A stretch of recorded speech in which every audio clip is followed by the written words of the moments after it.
The curve with equation y equals to e to the power of negative x and sin x has one stationary point for which 0 is less than x-axis less than pi. Find the x-coordinate of this point and then determine whether this point is a maximum or minimum point. Okay, to find the stationary point, dy over dx equals to 0.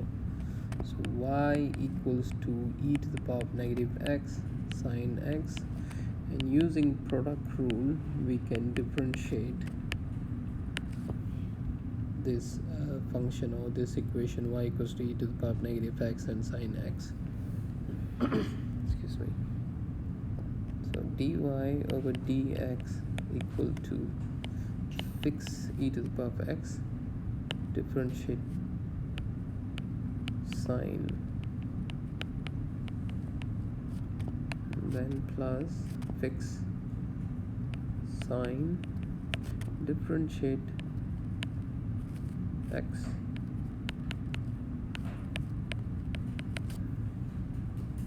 Okay, so this will give us e to the power of negative x cos x and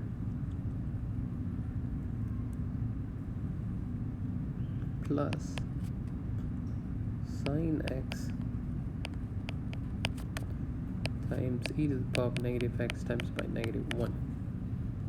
So therefore the answer is e to the power of negative x cos x minus sine x times e to the power of negative x.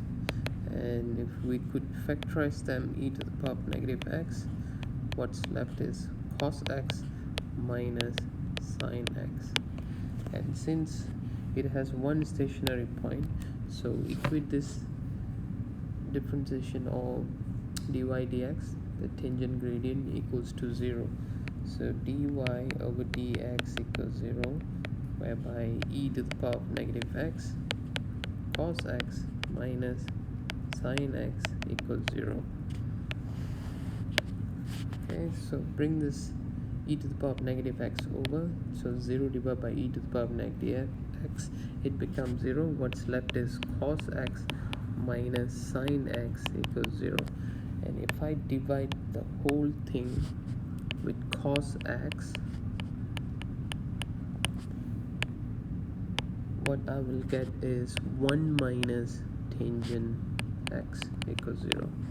So tangent x equals to 1, therefore x equals to pi over 4 or 45 degrees. So since the question requires to find only x coordinate, and our x coordinate is pi over 4.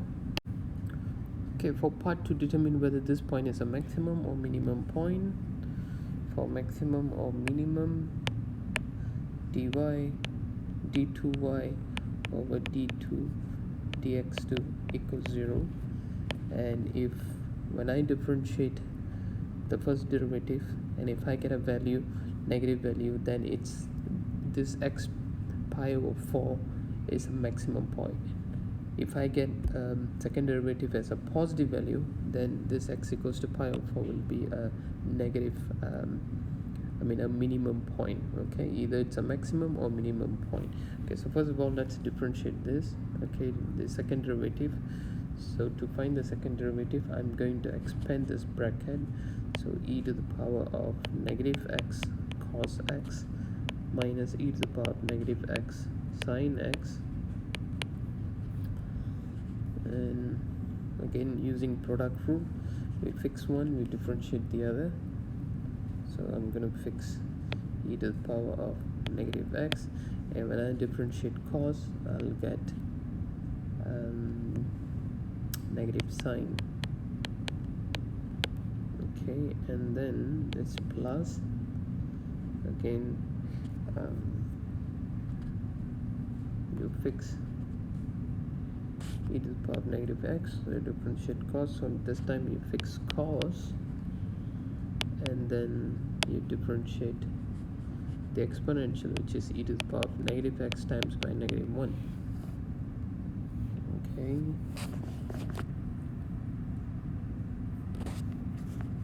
Okay, Okay, do the same thing for the second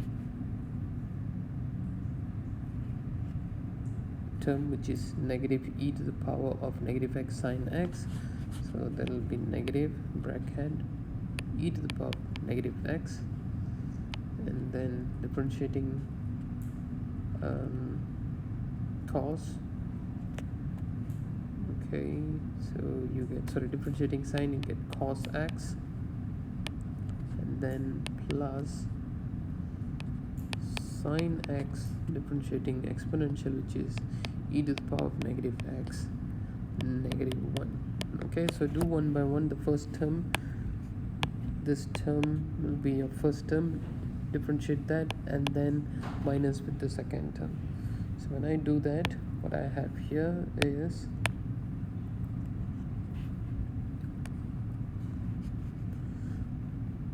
negative sine x e to the power of negative x, and then minus e to the power of negative x cos x minus e to the power of negative x cos x plus sine x times e to the power of negative x. Okay, so expand this negative inside, so that's what you got. So collect the like term, so it looks like negative sine x e to the power of negative x and positive sine x e to the power of negative x. That's gone. So what's left here is negative 1 e to the power of negative x cos x minus e to the power of negative x cos x. So put them together, you get negative 2 e to the power of negative x cos x. At this point, sub x equals to pi over 4, so negative 2 e to the power of negative pi over 4 times by cos pi over 4. Use your calculator, plug in these values, and you get negative 0.64479.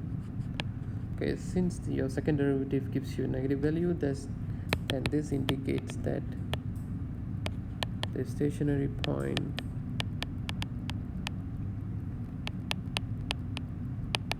is a maximum point.